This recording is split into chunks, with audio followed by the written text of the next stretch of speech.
And I remember that when the diagnosis came, or when we were told we had to rush to the hospital, our pediatrician called us and apologized. She said, "I am Yeah. so sorry that I did not catch this." And we said, we're not mad at you for not catching it. We're just, I guess we're frustrated that none of this lined up all the way that it needed to line up to give us a diagnosis like this. And you treated it the way that you thought it needed to be treated. We're not angry with you, but at the same time, we had a lot of concerns and kept coming back over and over and over again. And so maybe we have to start thinking that, not that the parents are crazy or that they're seeking attention, but that there's something, because as parents, we know our children, right? We know their baselines. We know when something's not right. And we just have to, I think a lot of them are, I really do. But I think some of the maybe more old school doctors have got to be more open to parents giving you ideas, and that we're not dictating your career. We're truly, genuinely worried, and we'd rather you say, do all these tests or do all these concerns, and it come out to be nothing, and you can say, I told you so, rather than wait and have it be stage 4 or terminal or something that we cannot fit. Yeah. I always, Curtis, say, don't go against Mama Bear. Like mamas, they know, there's just something God given that they just have this innate sense that something's wrong, and it's not, in your case, constipation. And, and I just always say, and I tell the moms, I said, don't ever go against your Mama Bear intuition. I had one mom that called me, and she had a middle schooler that was diagnosed with melanoma. And I said, do you mind sharing the pathology report? And she said no, and she sent it to me, and it had gone to UCSF, which is one of the tops, and 2 different pathologists had looked at it, and it was indeed melanoma. And then she called me back 2 days later, and she said, I'm so excited, I just had to share this with you. And I said, what? And she said, I took my daughter to another doctor, and he said it's not melanoma. And I was like, and I said, why did he say that? And she said, well, kids this age, the age of my daughter, they don't get melanoma. And I said, it is extremely rare for a child to have melanoma, but you have a pathology report that you're holding that says that it's melanoma. And she said, yeah, but he said it's not. And I said, one question, what does your Mama Bear gut say it is? And she started crying, and she said, melanoma. And I said, don't ever go against that. Don't ever go against your Mama Bear gut. And, we ended up helping her get into an adult melanoma doctor, because when I called my chair of my medical advisory board to say, where should this kid go? He said, Dean, we don't really see this. If this was my daughter, I would want her seen by someone who sees this all the time, who would know what they're looking for, and whatnot. And so it turned out really well. And now she's graduating from college. So that is awesome. But had a massive surgery, because of where the melanoma was located, and took a long, long time. I mean, it wasn't an easy road by any stretch of the imagination. But, don't go against Mama Bear gut, and don't let Mama Bear go against her gut. And the best thing would be is oh, you're crazy. Okay, I'm crazy. That's fine. Yeah. But now I know that my child's fine. That's fine. 100%. Nope. And to be honest with you, I was probably one of the ones that was going against my wife most in the beginning, not because I didn't believe her, but because I guess I didn't want to believe it. And exactly. and we both did, but I mean, I grew up in the 80s and the 90s. You walked it off, right? You put some dirt on it, and it's not this bad, right? And we're not going to be those commercial people. We're not going to. Right. But yeah, it was something where she honestly, and she's told me this before, she felt like they were watching her towards the end, the last couple of places she went, urgent cares and ERs. She thought she believed that they were she was hurting our daughter, like she was in there for attention. Yeah. And it was scary, at that point. And I'm trying to figure it all out. And her symptoms were weird, because the symptoms only would come in the morning time or in the afternoon, but in the morning she'd feel fine. And I'm like, this is really odd. Maybe she just doesn't want to go to school. And so it's for me, for the rest of my life, I have to deal with the fact that I was a jerk, or I felt, or I didn't believe it enough. And it was strange. But then you go and you say, okay, you look it up, choroid plexus carcinoma symptoms, and they all lined up 100%. Pain only at this point of the day, and Wow. affects this part, and you're like, why didn't anybody else see this whole time? All we had to do was Google it one time, and all the symptoms came up. And again, it's the doctors are. It's a horrible way to say it, but they're looking for the treat them and treat them route, right? They're not looking for it's the worst thing on the planet. They're looking Right. for it's growing pains, it's a bone spur, it's constipation, it's not Right. cancer, right? They're not, Right.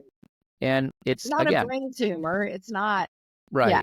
And they're not going to see it as that. And I completely get that. It's like, I don't have any animosity towards our doctors. One that was kind of a jerk, but whatever. He was one of the oncologists that we didn't like, but you're not going to mesh with everybody. And, Yeah. and you have to be sure too, as parents out there, number one, when you're in the room with a doctor, you are the only patient. You are their only patient. And number two, you pick your team. If you don't feel comfortable with somebody working on your child, whether it's a nurse, a doctor, we were in a teaching hospital, a student, say something. You know what I mean? You have that ability. That is one thing you have 100% control over. Make sure you take that control. Yeah. Make sure you use your voice. Yeah. Yep. Yeah. And I told, a lot of times parents will say, like, I want to get a second opinion, and they'll be like, I don't want to hurt my doctor's feelings. And I'm like, you're not going to hurt your doctor's feeling. And if you did hurt your doctor's feeling, you have the wrong doctor. Mm-hmm.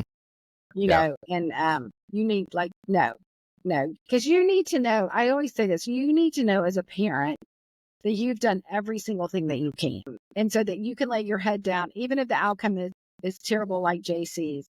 That you can lay your head down and say, I did everything I could. Like, this outcome stinks and I hate it, but I did what I could. Yeah. And I didn't leave any stone unturned.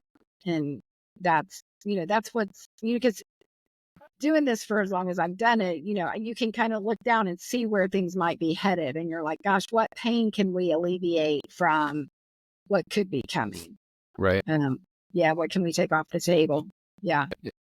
And it becomes being a part of this and seeing it obviously from our own personal point of view, but also seeing friends and people around us. And when we see the same signs and symptoms and things like that, of whether it's diagnosis, whether it's unfortunately relapse or the end, we see those signs and symptoms, and I hate that we understand it, and I hate that we know what it feels like, and now I've gotten to the point, to be honest with you, if when I'm speaking to other parents and they're bad news or whatever, I will say the first thing is, there's nothing I'm going to say that's going to make this better.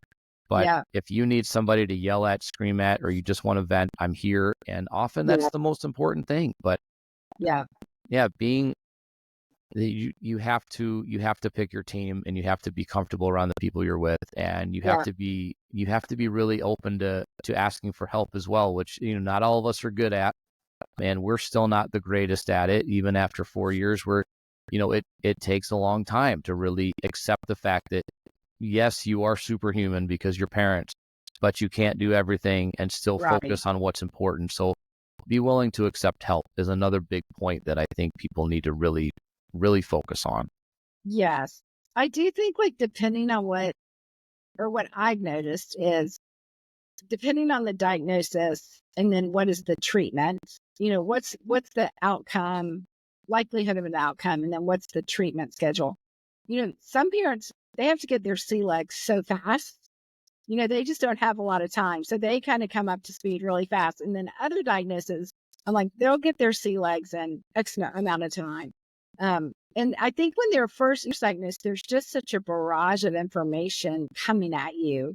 And also there's people, like, in your support system and network that want to help, that you're just kind of overwhelmed. So we always kind of at Rally say, in a way, kind of like, pick your team. How are you going to communicate information out to the masses? Put someone in charge of the meals, and put someone in charge of making sure, the grass is cut, and, all those different things. And then we say, anybody else who's driving you crazy, who's, really wants to help, and they really do want to help, send them to us, and we'll take care of them. We'll give them something to do in your child's name and in their honor to get them busy. And, that's also another way that we raise a whole lot more awareness, is when, people want to rally around you. So let's let them, do that. And then when it comes to, it's just hard because, like, Curtis, like, now know so many stories like we do. you can sometimes see what's coming way before they're going to be seeing it. And it's Yep. just, heartbreaking, devastating. Yeah. And it's unfortunate to know, or to, to have people reach out or to ask questions and things like that. And you know the answer, and I don't want to tell them, and I don't want to say it. And I want to be honest with you, I still want you to have hope, because there's always a chance something's You different. never know. And so Yeah. I don't ever want to be that person, but Yeah. you know the answers, and you've seen this too many times. And, and that's the, I don't know, that's the good part about being so connected to so many other organizations now, is that you always have the resources that you need if you can't handle that question or that Right. concern or something like that. And utilize please. I don't understand why this isn't more universal, and I don't know if it's by hospitals, but utilize your social workers. And the social workers, I don't know, like ours is incredible. And I still Yeah. talk to her today, even after I still am in communication with her. And if I ever need something, or, I need a question about something, or, what is a resource I can use, she is on top of it. But that doesn't seem to be the story that I get from everybody. And I don't know if it's just the hospital, if it's staffing, I don't know what it is, but utilize your social workers to the fullest, because they have resources that even I don't have, or you don't have. They have that ability, connections. And I hope that is just it becomes more of a prevalent thing, to be honest with you. Yeah. I think social workers are great and very good. Like you said, can be very, very helpful. Yeah. Yeah. And in a scary time, when you, Oh my gosh, it's scary. when you walk into, when you get, I'm assuming that a lot of diagnoses are like this. You're admitted to the hospital, and then all of a sudden 17 people come into your room, and we've got a social worker, and we have an oncologist, and we have a Child life therapist, and like and child life. yeah. And here's all these people, and don't be overwhelmed. We're just here to talk. You're like You a little don't, overwhelmed, by the way. jeez. Well, yeah, and your whole world is turned, upside down. Yeah. Because no parent expects to ever hear that. No. No. It definitely was not the route I thought we were going.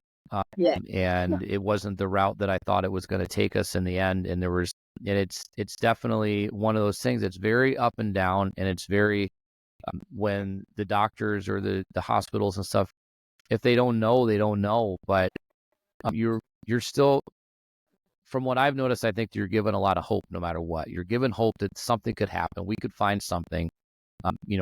She could react well to this and not to this. And there are true people. And like I said, our original oncologist that we have, I'm still in communication with her as well. I still talk to her. She's incredible. And, our original child life specialist that JC was in love with, I still talk to her. Like, these are people that now become part of your family, and They do, yeah. and they stay with you. Yeah. And those are the real ones that you want to have around. And they are so instrumental, and not only resources, but really support on a personal level when you are just falling apart as a parent. Yeah. I do. I think pediatric oncologists are a special breed. They are just a special, like, to say this is, you're smart enough to be a doctor, right? And, get in med school and then go through residency and fellowship. And, they pick to take care of kids with cancer is just amazing.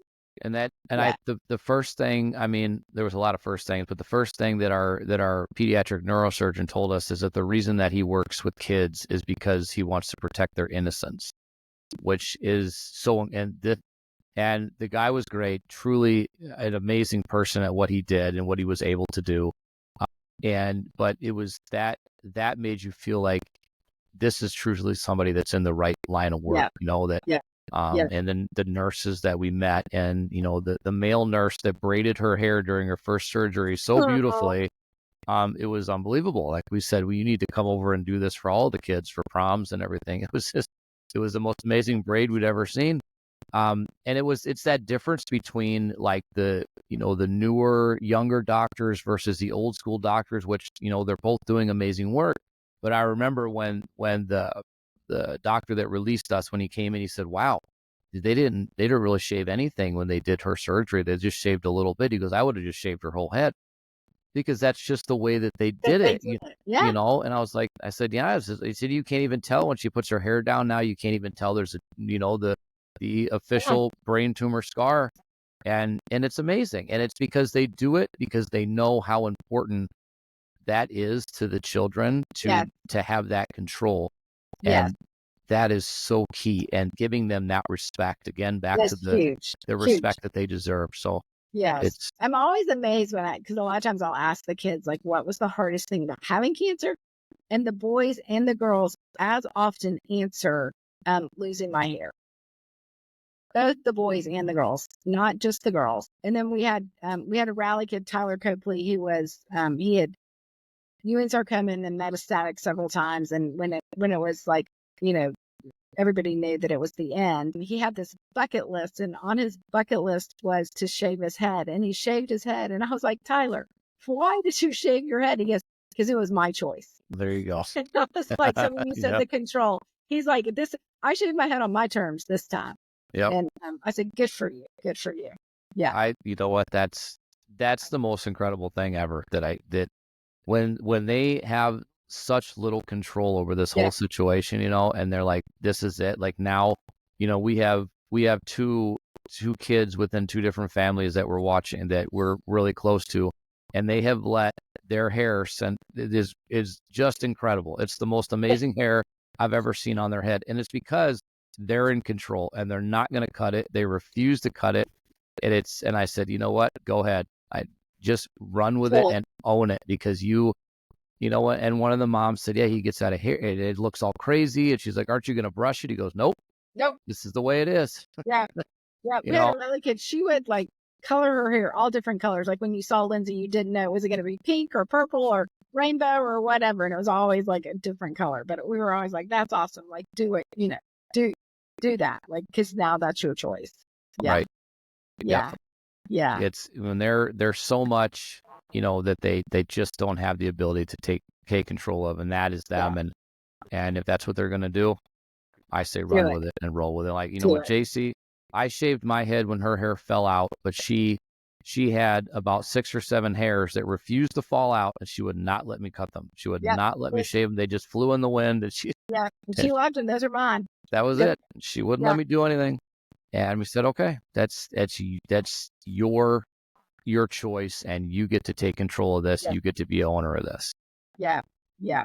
Which is super important. Yes. Yes. But you're doing great work. I think, one of our focuses at Rally is, cancer research. And like I said, funding the younger ones and then sticking with them. Because I always say, I truly believe that every one of you parents would give everything up if there was a cure for your child.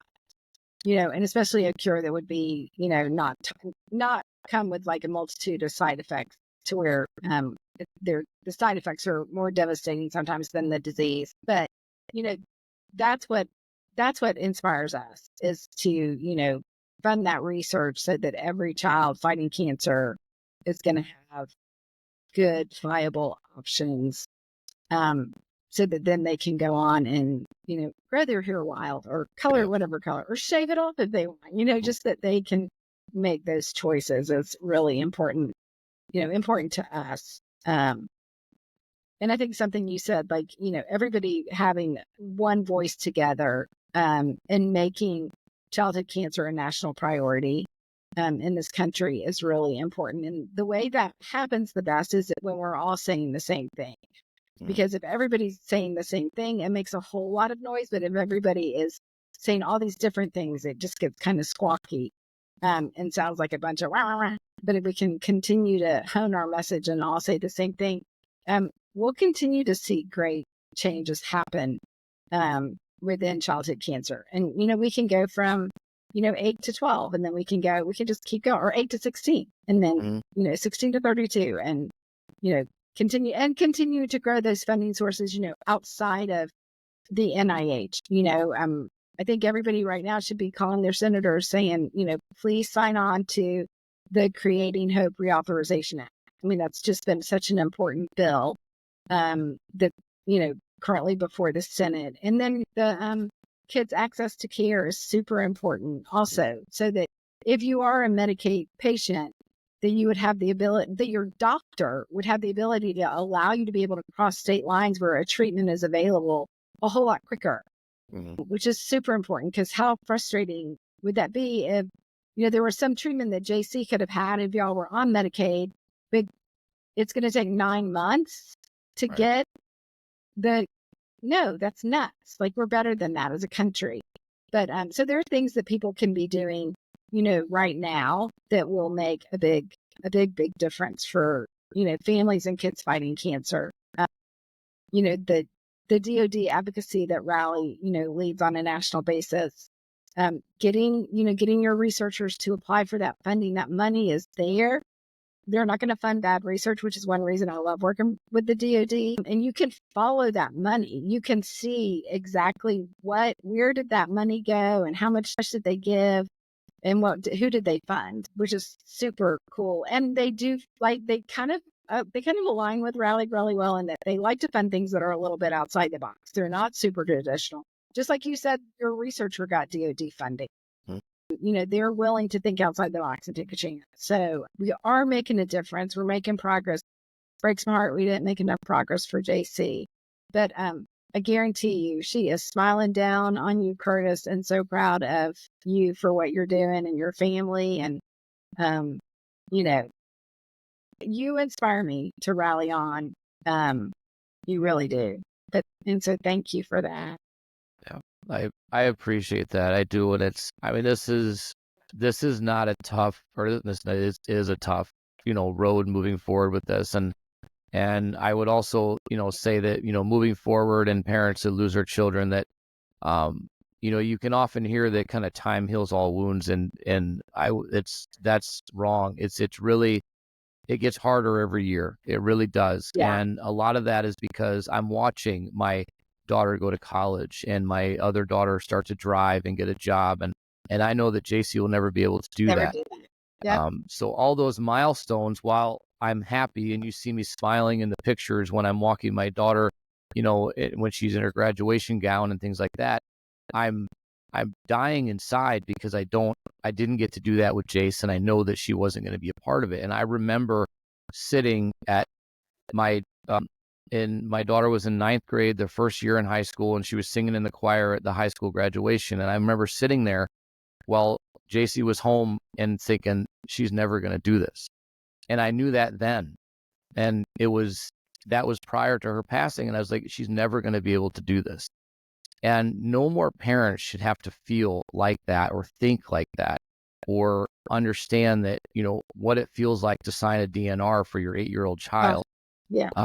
Or to just in general to know all this stuff, or to, when you think about the side effects that, you mentioned it, yet they are worse than the actual chemo treatments themselves. And, just for the heck of it, you will throw a percentage out there. 95% are going to have lifetime side effects that are life altering. They're going to have heart problems. They're going to have infertility and loss of vision and hearing. And, I can even brighten it up a little bit and say that, yes, JC did lose hearing in 1 year temporarily when she was on carboplatin. And when she didn't want to listen to us, she rolled over on her good ear. We knew which ear she was losing the hearing in. And so, yeah, she didn't want to hear it. She'd roll over on the good ear, and then and that was it. But they will lose all of this, and they are still smiling though, right? The resiliency is unbelievable. Yeah, it's unreal. And again, I think that we should be working together with big organizations like Susan G. Komen. I think we should be working together with them on our own side, because most girls are very much susceptible to developing breast cancer later in life if they've gone through chemo treatments. Yep. Like little things like that. Like I never take away from their fight for what they do. I aspire to be as big as them one day, so that on September 1st, the whole world turns gold and everybody knows what it is. I would love that. I would love that every sports team has gold on and stuff, just like they do in October. I think that would be phenomenal. I would love to people to know what it means when we're there in September in these big giant groups and we're walking around DC and with our signs and yelling and screaming and, in the park. I would love for them to know what it is and not, oh, here's just another group, And so one day we will get there, and I think we are making great strides. And I am proud of what we've been able to accomplish. I am proud to watch Rally Foundation, what they are accomplishing every year. I love hearing the numbers come out. Again, the spirited speech every year on stage that this is what we've been this is what we've been able to do. Yeah. And I remember you saying the exact words when we were stuck inside the hotel last year, that a million all these voices screaming and yelling, people hear it as noise. But if we're all saying the same thing, people listen. And that is so true moving forward, that if we just all come together and decide we're going to fight this cause as one voice, there's not a single politician, left, right, or down the middle, that's going to be able to ignore what we're saying. No, they're not. They're not. And it's that one voice. And then also, knowing how to advocate is super important. I mean, like, number one, like you said, the staffer is super important. Mm-hmm. And people don't think that. They think, oh, no, I need the member. I want to talk to the member. I'm like, no, you really want to talk to the staffer. I promise. I promise Right. you, I'm a staffer. Yeah. You do. Yeah, it makes a difference. And these kids, they do deserve, and we are honored to be able to be a small voice for them, that hopefully we're a small but powerful voice. Right. Because childhood cancer is the number one disease killer of kids in America. Today in America, 47 families heard the devastating news that their child has cancer. And all 47 families have the exact same question for their doctor. What are you going to do to make my baby better? And Rally exists so those doctors can have amazing curative answers for you as a parent. That's part of what inspires us, every day to rally on and to raise the money and to fund the best research that we can find, so that, more positive outcomes for these kids. I would love to be knocked off the number one disease killer spot in America. Yeah, that would be great. That'd be great. Yeah, Beautiful. It's not an award we want, guys. No, it is not. It's not something that we want. It's not something we want to be known for. No. But at the same time, because we're in that number one spot, we would love to not have such a media blackout on what our families are going through every single day. Right. Because it truly is important. And I know, children with cancer, sick kids in general, are not something fun to talk about. And it's also very easy to turn around and walk away or close your eyes, not because you're bad people, but because if you don't have to see it, it doesn't exist. And the truth is, it does exist. And I've often given the challenge that if you don't think pediatric cancer is prevalent, if you don't think that it is a serious issue, I urge you to walk outside your house and walk 10 doors down and knock on every door. And I promise you're either going to meet a kid fighting or a family that knows somebody that's fighting. Yeah. I always ask that when I speak. How many people in here have known someone with childhood cancer? And the answer would be surprising, I think. It's surprising how many hands go up. Yep. Yeah. And we, like I'll say, we have right around the corner from us, literally a block away from us, there is a Make-A-Wish house. There's a kid that all he wanted for his Make-A-Wish is to have one of those massive Christmas displays in his yard every year.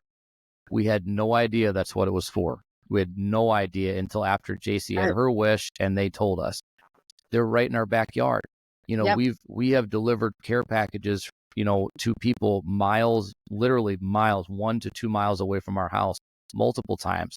And it's right here. It's right there. It's not something that, it only happened. You look at the commercials, it only happens to some people, and it must be in some areas. No, it's everywhere. Yeah, it's everywhere. It's a problem. It's definitely everywhere. Which is part of the problem. Yep. And hopefully we're on the path, and I think we are. I think we're on the path of making some massive changes. We are headed north, which is super important. And what's important is that we keep the momentum going, north. But again, a lot stronger if we're all saying the same thing. Yeah, a whole lot stronger. That is so really important. Yeah, really important. Again, I look at breast cancer. They talk about breast cancer, and that's it. Right. There's not times where you don't talk about the individual cancers, that's for sure. But I think as a collective voice, it's childhood cancer.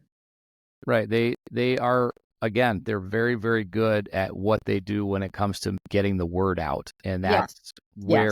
where I think we as individuals and individual organizations do a really good job. But if somehow we found a way to do that as one giant collective Yeah. in that same way, man, the difference that I think that it would make. Yeah.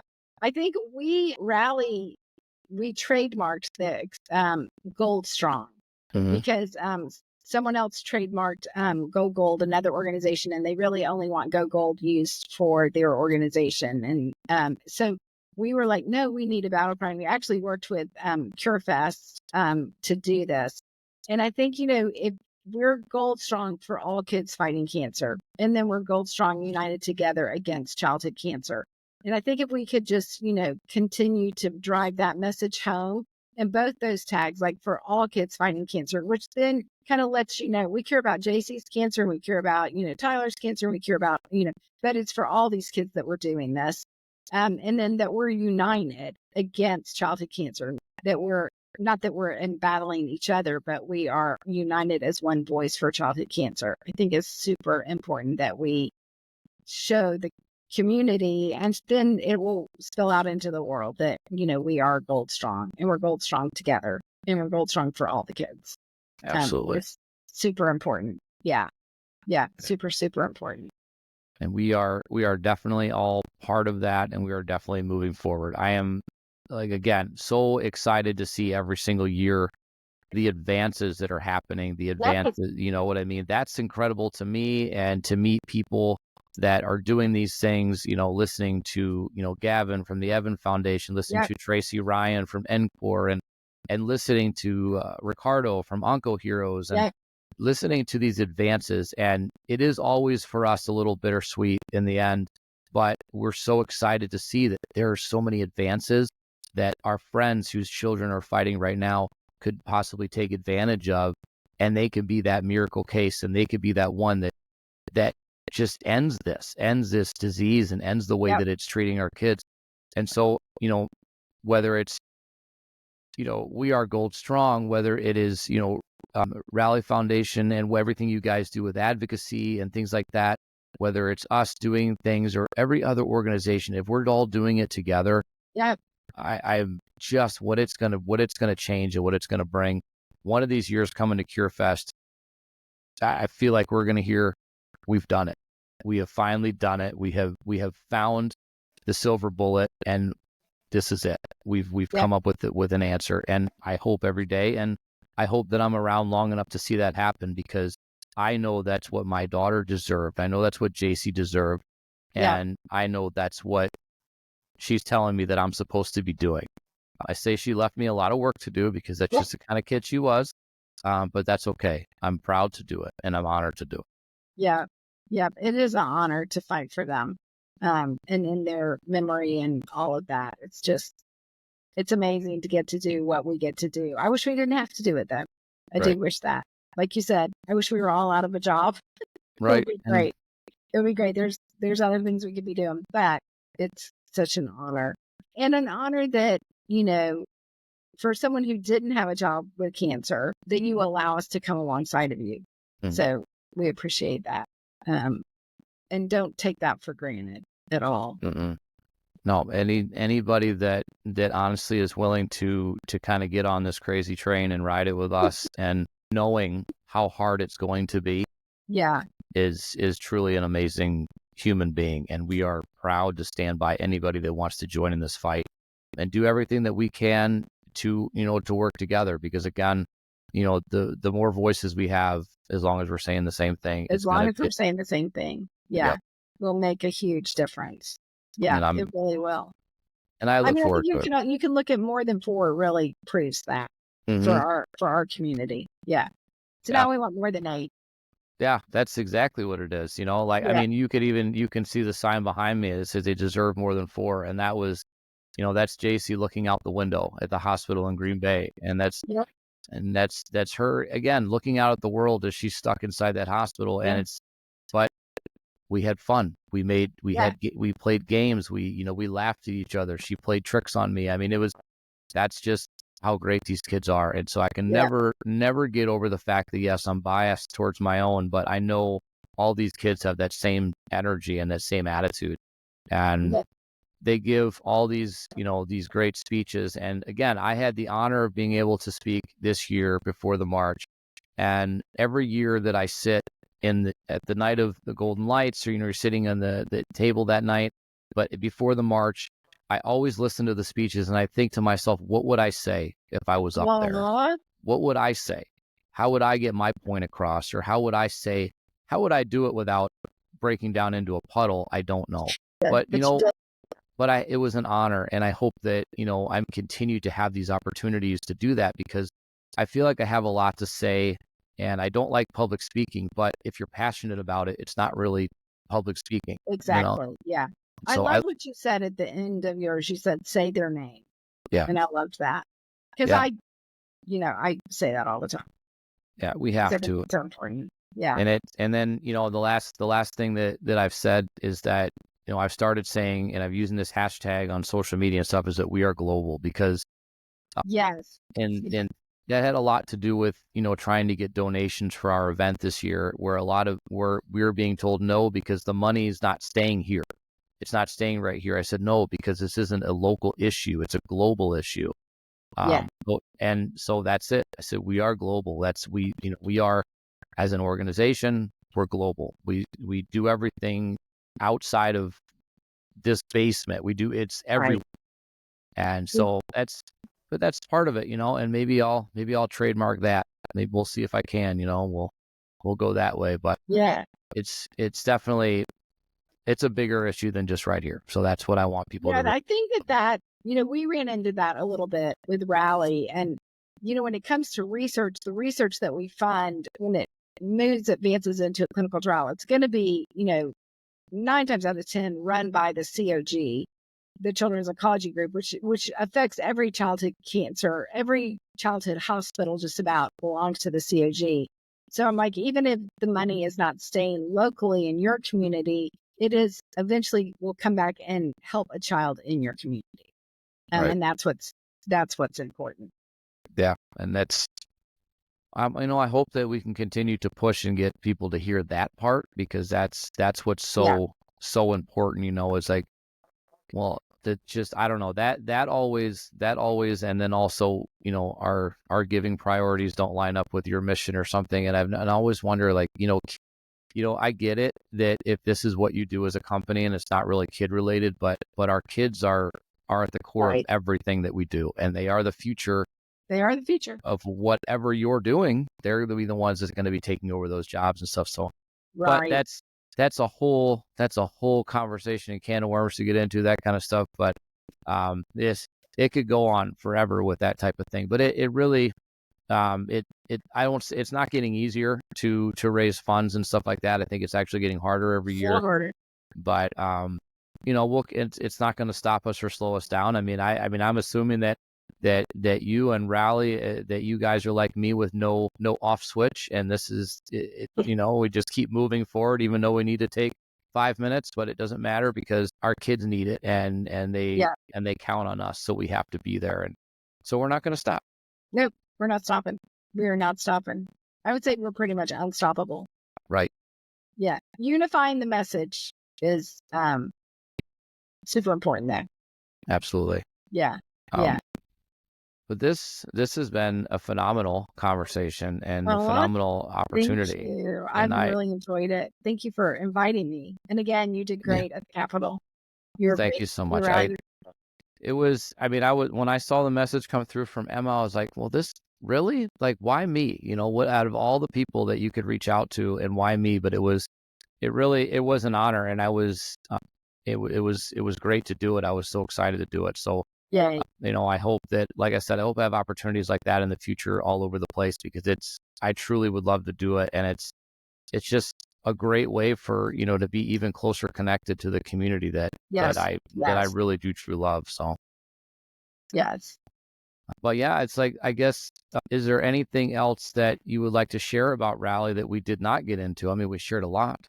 No, we would just let any of your listeners who, want to rally with us. We would love to have them involved. We have lots of different ways to get involved, and Also, we love for people who kind of have their own idea. We love to help them make that come to, make it a reality.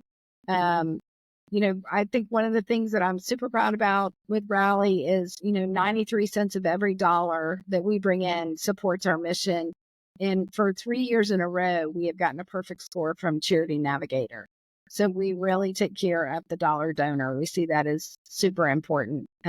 So when you come and you align with Rally, you know that we're taking care of your donations. So, but we need your donations because we have research every year that we leave on the table that has, a fundable score.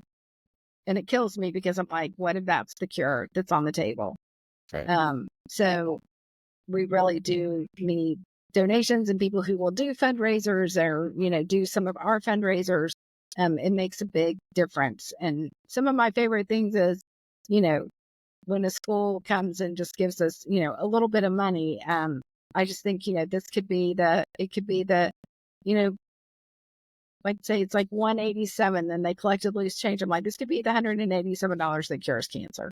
Yeah. You just never know. Or I love getting the little old ladies checks. Like they still write the checks and with their like perfect manuscript, handwriting that we don't hardly ever see anymore. And and it's for $10. And I'm like, this is awesome. This could be the $10 that cures cancer. And then of course we have great corporate support. And we love that. But I think it all matters. Yeah. So at Rally, we're open to anyone and everyone helping. And we're open to all ideas. We have a litmus test at Rally that I'm super proud of. If it's legal, ethical, or moral, we say yes. If it isn't one of those three things, we have to say no. So, pretty much we can do anything at Rally. So Nice. that's part of the fun thing. And if you want to advocate, we love to, we have a whole advocacy email list, and we have ways that we can tell you that you can advocate and you can help on your state level and your national level, which is super important. Also because your voice does matter, and it does make a difference. And sometimes it is just signing onto a letter or being willing to make that phone call to your, elected officials.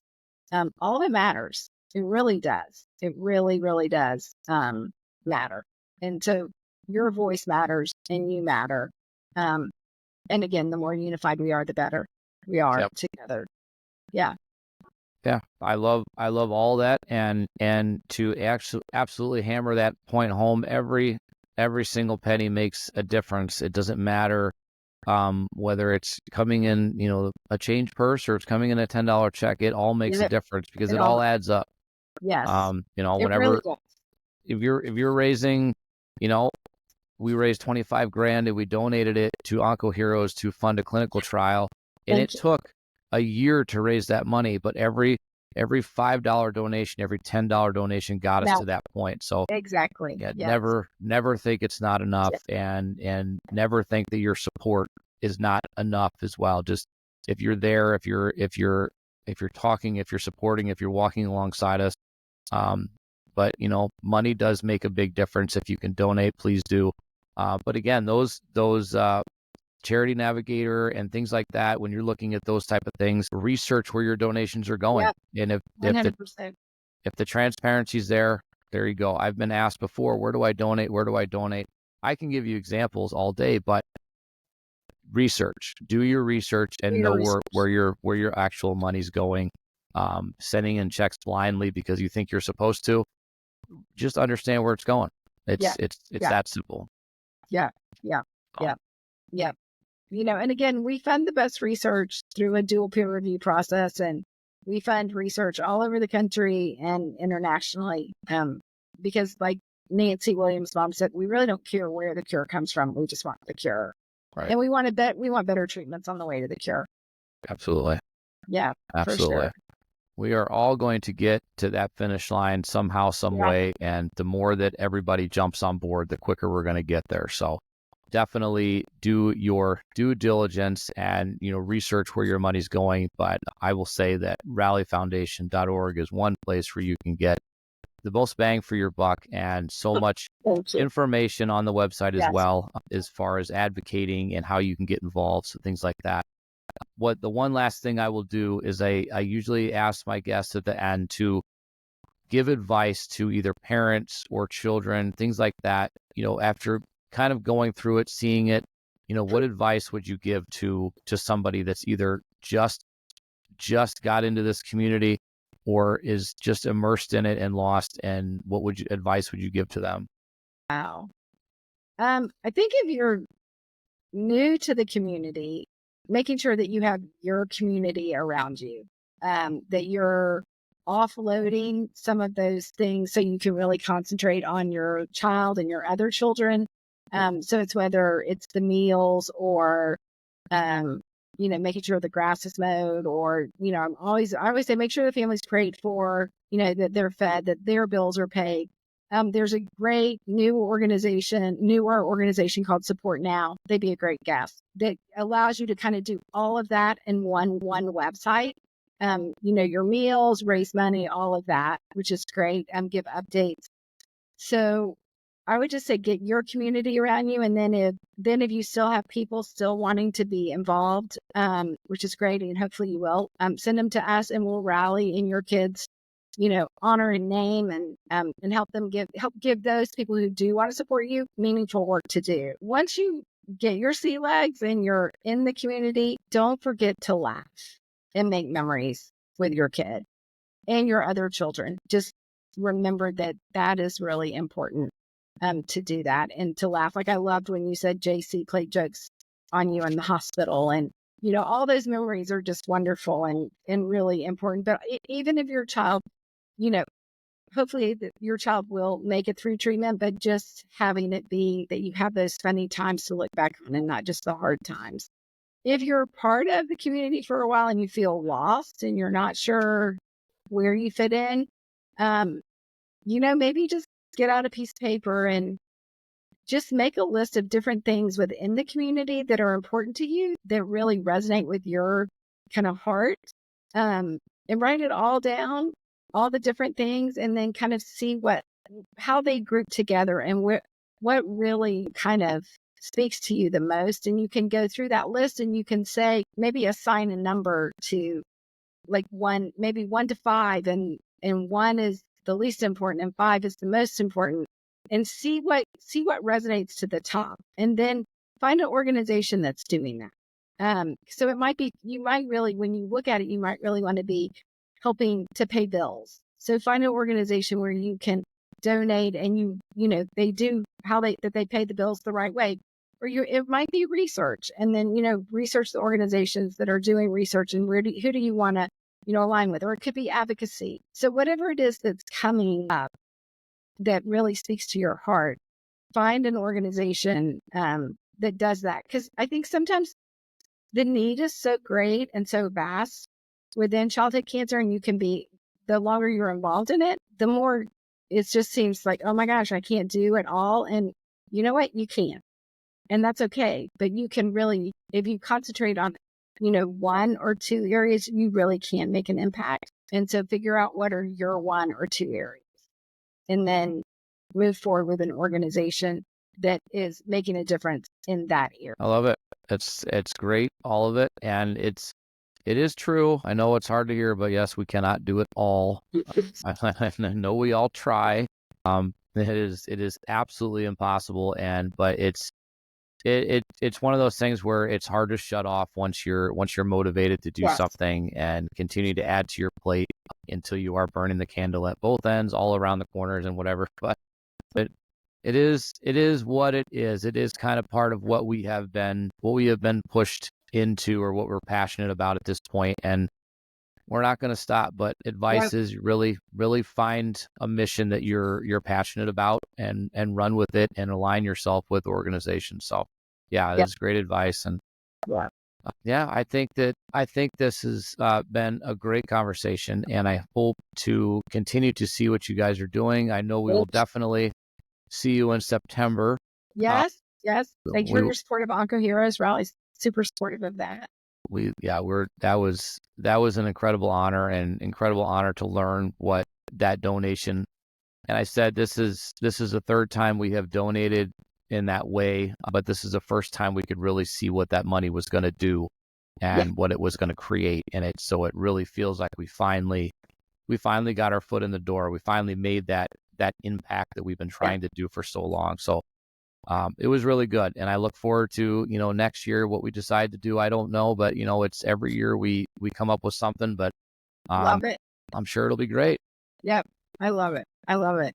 So this has been a pleasure and an honor. And I thank you again for spending the time with me today and sharing more about not only your personal connection to this, but Rally as a whole and what it really means. And no, she will not make you dinner because she is way far past that problem. She will not. She would, it's just such an honor to get to do this. And thank you for asking me to be a guest on your podcast and to get to share more about how Rally started and then about, what we've done. It's been an honor and a pleasure and super fun to get to know you better.